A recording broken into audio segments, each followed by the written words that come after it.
Hello, everyone. All right. Good to see everyone.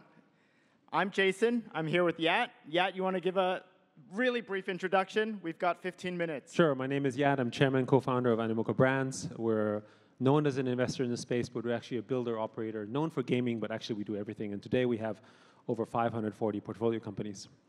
All right, and I'm Chief Innovation Officer at OKX. We're an exchange, we're a wallet. We do a lot of stuff to support the ecosystem. So today here, we're going to talk a little bit about the institutional layer and how that affects tokens, what is the meaning of tokens, where we are at today, and hopefully we can help some of the token projects here take something back and yeah, sure. I guess this is a crypto conference, but maybe I'll just do a survey. So how many of you here are actually planning to launch a token or have launched a token? Raise your hand. Yeah, okay. Oh, interesting. It's kind of like left hand versus right side. But anyway, it doesn't matter. Anyway, it's a lot of you. It's about maybe sort of 40% of the room. And actually, I think this is basically, when you launch a token, a lot of people think about it as a way of fundraising and all that kind of stuff. But actually, fundamentally, our belief on tokens is that they are representations of network effects. So you can raise money on them if you want, but know that when you do so, you're actually selling a piece of your network.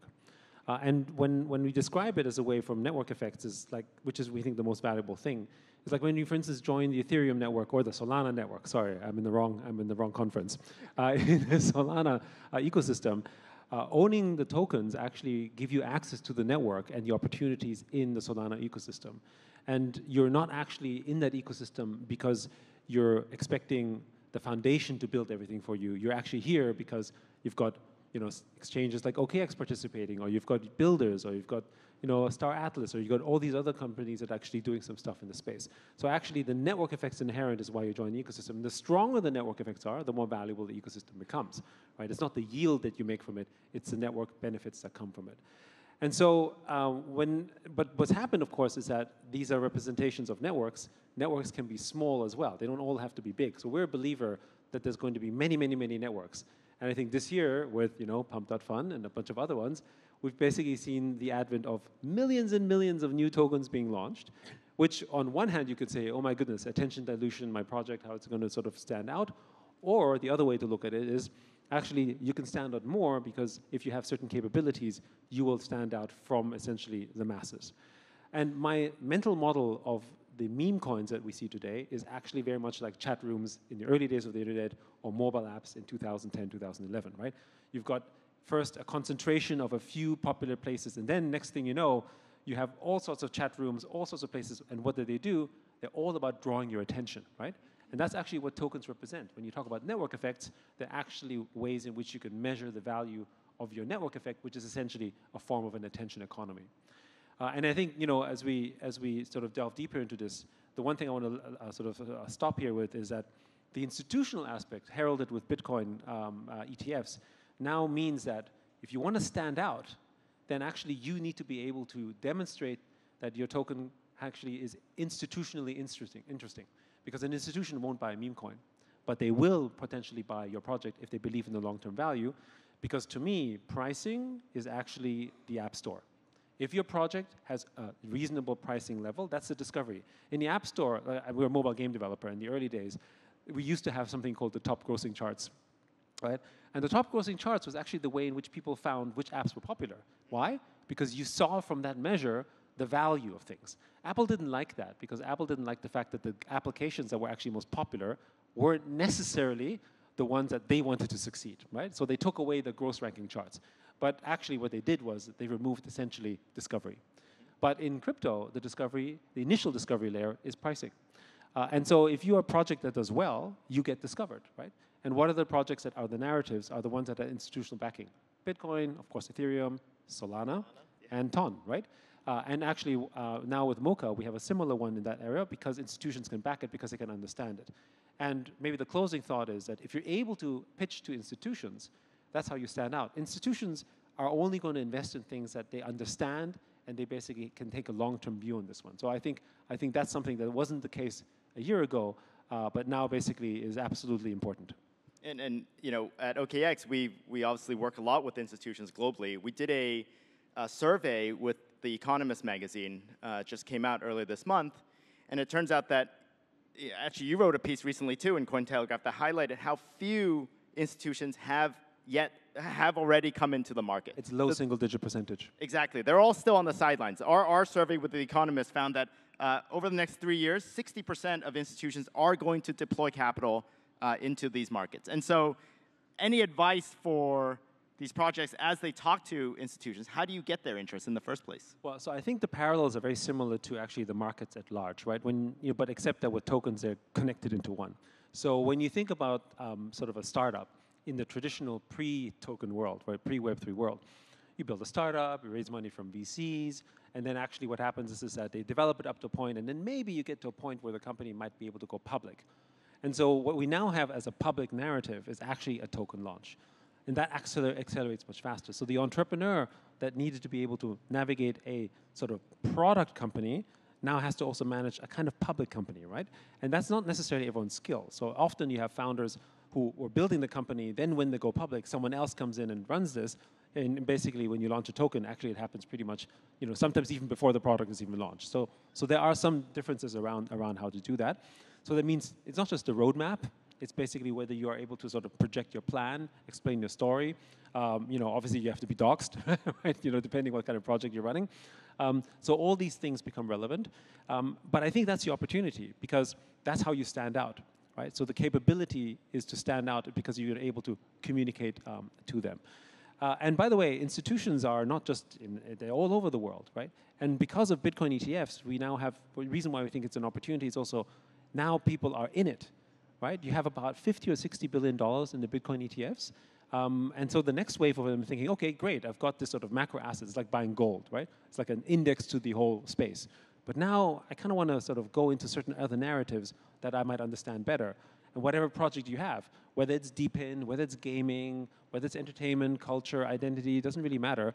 There are actually investors in the space who actually really understand those business segments. And they're the ones that you can appeal to, right? Now, I would say the other thing also is that there are different flavors of VCs.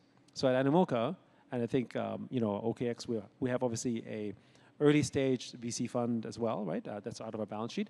But some groups like ourselves and others also have a liquid fund. So what that means is we actually also support and buy tokens on the market.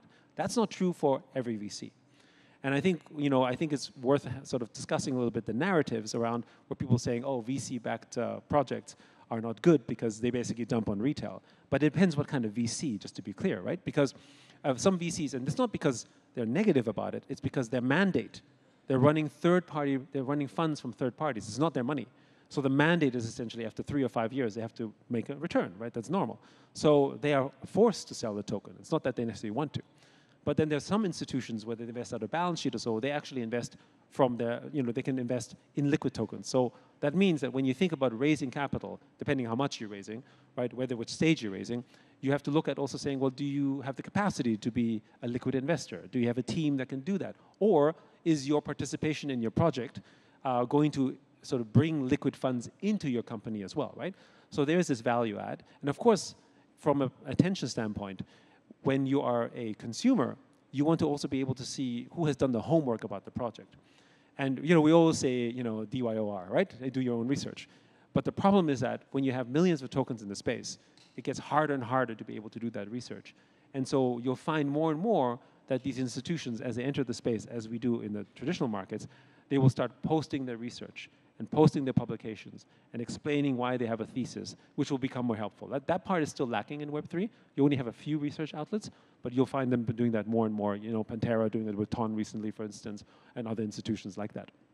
Yeah, speaking of, just to highlight your point about how many tokens are coming to market these days, on our wallet, every week we mark and certify 120,000 new tokens so that you can search it in the search bar and make sure that you're finding the right one and things like that. It's crazy. It's an explosion. I mean, Jupiter over on the other stage made an awesome announcement earlier that will continue to lead to these sort of explosion of tokens. And so what you're saying is really good advice, both for the projects themselves, but also the people that are looking to participate in these networks, right? Correct. And I think... Well, so how do people actually find who are the liquid funds that are, and which tokens are they supporting or participating in Where do we get that information? Yeah, I mean, I think there's groups like us, but there's many other investors out there. You can just simply ask a question. You can say, hey, okay, it's great for investing. By the way, can you help us make introductions to liquid funds? Or do you have a liquid strategy, for instance, right? Those were questions we didn't have to ask 3 years ago. Because remember, 3 years ago, when you were talking about gaming, there were really 3 or 4 projects to look at. We look at metaverse, there were like 2, right? So the concentration actually is only on these few projects, so it was easy. Now with millions of tokens, just a data point, the altcoin space, not just Bitcoin and Ethereum and Solana, the altcoin space actually increased by almost $300 billion from a year ago, right? But yet it feels like, oh my goodness, well, if it's gone up so much, why are my tokens from a year ago not actually increasing in value the same way? And that's because you have this attention dilution. And we're at 2-3 million more tokens right now, and there's going to be 2-3 million probably in the next 6 months, right? So again, the way to stand out is the institution. And I guess the kind of investor you bring in who has institutional capability and relationships is also important. For instance, the institution will say, oh, okay, if this company was involved, or this partner is involved, or this VC is involved, then there's a certain level of homework that was done. I'm willing to talk to them. And you can look at the partnerships. It's easy. Like, who has this VC worked with in terms of funds, and what announcements have they made? There's ways to do that. Of course, it's not unlimited capacity. And by the way, just to be clear, I'm not saying that you must go to a VC, because it's only if you want to make a standout project that ends up being very large, you probably need that support. But that's the other thing I want to sort of comment is that not every token has to be $1 billion to be successful, right? I mean, I think we've gotten a little spoiled in the narratives of previous years where everything is like billion FTV or nothing. No, of course not. Or 100 million market cap circulating. No, it's okay. I mean, the world is run by SMEs. They're run by businesses that are very, very successful, running good projects that could be worth millions or tens of millions, and that's fine. And maybe they're not necessarily VC investable in the classic sense, but that's okay. Look at everything you experience in the real world, whether this is a restaurant or whether this is a business or an artisan or art, whatever. These are great businesses that are making decent money and don't have to necessarily be, worth what people, used to think they would be, right? So I think that's part of that. I think the markets previously had kind of spoiled that, because also we want to bring more people in the space, right? Maybe another data point, 80% of the US equity market, being the best equities market in the world, is institutional, right? And that's the reason why it's stable. Many of the markets that are, which I won't name, that are very retail driven and are not actually very institutional, are very, very volatile. Some relationships, right? And I think basically what you'll find is as institutions enter the space, you end up finding basically more of a balance. And maybe another counter argument, a lot of people say, well, if institutions come in, aren't they actually going to, is it against the ethos? Are we going to sort of worry about sort of, becoming more centralized because Bitcoin is owned by the ETFs or whatever? Well, let's be clear. I think the number of Bitcoin that's owned is still less than 7 or 8% in ETFs, right? That's okay. We're not actually saying that it should go to 80%. But if it goes to roughly parity between, basically consumer, broader market, and basically institution, that actually creates essentially maybe a better balance, right? Because mass adoption isn't just about bringing users in. It is about bringing the institution in. If it wasn't for the institutional adoption, we wouldn't have the market we have right now. Well, I mean, also institutions represent people too, right? And yeah, I think we often forget that it's collective business interests of a group of people that are behind these institutions. So it's not like it's some alien thing that's coming, right? They're also humans, and they also have economic interests. And I think it is part of the maturation of our space, no doubt. We've been talking increasingly with a large number of institutions as they come into the space, and they want access, right? They start with what we're seeing is sort of this bifurcation of the market. You've highlighted Bitcoin, ETH, Solana, others, where there are TradFi products where they can now touch the space, but yet, inevitably they will want to explore down the risk curve. Yes. And that inevitably means looking at smaller networks and up-and-coming token projects, and we're hopeful that we can provide some of that education and that bridge. But also, token projects themselves, like you've said, have work to do too, right? I think they need to be ready to manage and handhold these institutions. Right. But I think, again, when you're a builder, think about the other narratives that are going around. There's a big narrative as well that's been floating around, sort of, basically high FTV type of conversations around that. And, it's not to say that there aren't arguments around that. But if you have a fundamental project that is valuable, for instance, then it has nothing to do with the valuation. It has everything to do whether you have a community and the support for that, right? There's plenty of projects that have value as well, that are high, that we've backed as well, that actually when they launch do very well because there's fundamental support, whether it's institutional or from the consumer level, because there's utility, for instance. So I think there is that aspect as well. So it's all relative, of course, but we can't sort of create, I guess what bothers me a little bit is there's sort of broad brushstrokes. It's like, oh, because everything has to be low value. No, of course not, right? Because maybe it's not fair as well. If you're a builder in the space, you want to get the fair value for what you're building. That could be high or low. It doesn't matter what the value is, but you need to do what's fair for the project, because after all, your community that was there or building something, that's the one you're building. You're not necessarily giving it to someone else only. The participation is the projects that you bring in. If you're a game, you want to reward the gamers that built your network effects, right? They spent the time. They're the ones who should be maybe receiving more value relative to latecomers. We get that. But that's basically how the game needs to be played to build a network. And I go back to like the network effect. You have to build valuable network effects. And if you don't do that, then you basically create these kind of extractive networks where you can't create sustainable network value. Right, that sustainability is super important. Thank you, Yat. Thanks for your insights. Thank you.